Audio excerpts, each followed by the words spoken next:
ইংরেজিতে নাম কারি লিফ, বাংলায় কারি পাতা। বাংলায় স্থানীয় কিছু নামও আছে, নিমভূত, বারসাঙ্গা ইত্যাদি। তামিল ভাষায় বলে কারিভেম্পু, তেলেগুতে কারেপাকু, হিন্দিতে বলে কাঠনিম, মিঠা নিম, গোড়া নিম, গাধেলা, কারিপাত্তা ইত্যাদি। উদ্ভিদতাত্ত্বিক নাম মুরায়া কোরেনিঙ্গি। পরিবার রুটেসি,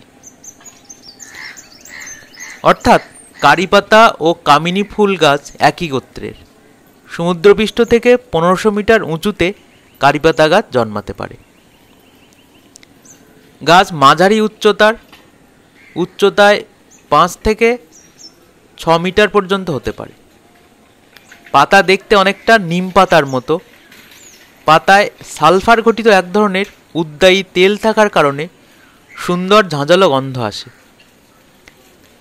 কাঁচা পাতা ডললে পাতা থেকে গোলমরিচ, লবঙ্গ, লঙ্কা, আদা ইত্যাদি মশলার মতো এক ধরনের মিশ্র সুঘ্রাণ আসে। এই সুগন্ধির জন্য কারি পাতা রান্নার মশলা হিসেবে ব্যবহৃত হয়। পাতা পক্ষলো ও যৌগিক, নিম পাতার মতোই।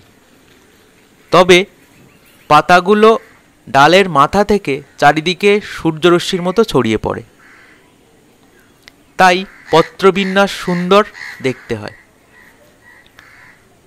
প্রতিটি পাতায় অনুপত্রকের সংখ্যা 9 থেকে 15টি পর্যন্ত হতে পারে।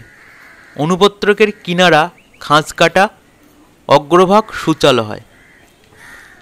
ডালের মাথায় পুষ্পমঞ্জরিতে সাদা রঙের ফুল ফোটে। ফুলেরও সুগন্ধ আছে। ফেব্রুয়ারি থেকে মে মাসের মধ্যে ফুল ফোটে। ফুল থেকে নিমের মতো ফল হয়। ফল ডিম্বাকার থেকে গোলাকার। কাঁচা রঙের ফল দেখতে সবুজ হয়।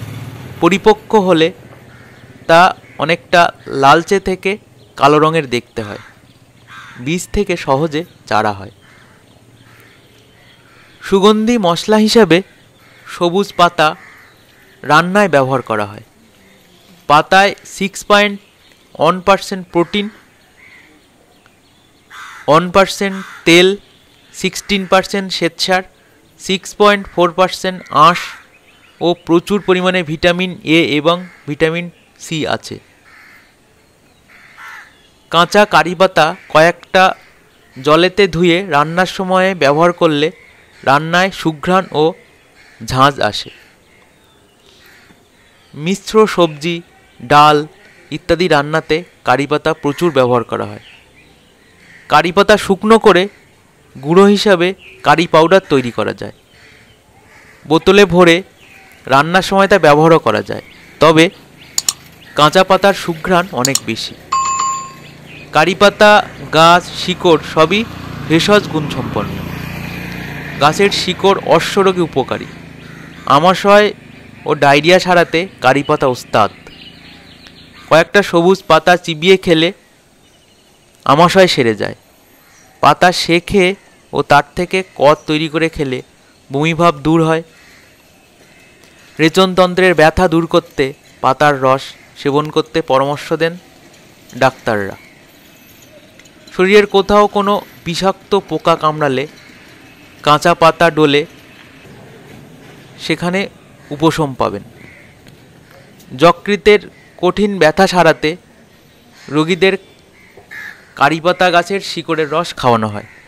শুধু পাতা নয়, এর ফলও খাওয়া যায়। বীজ থেকে যে তেল পাওয়া যায় তার গন্ধ অনেকটা নারকেল তেলের মতো, আর তার সুঘ্রাণ অনেকটা মরিচের মতো।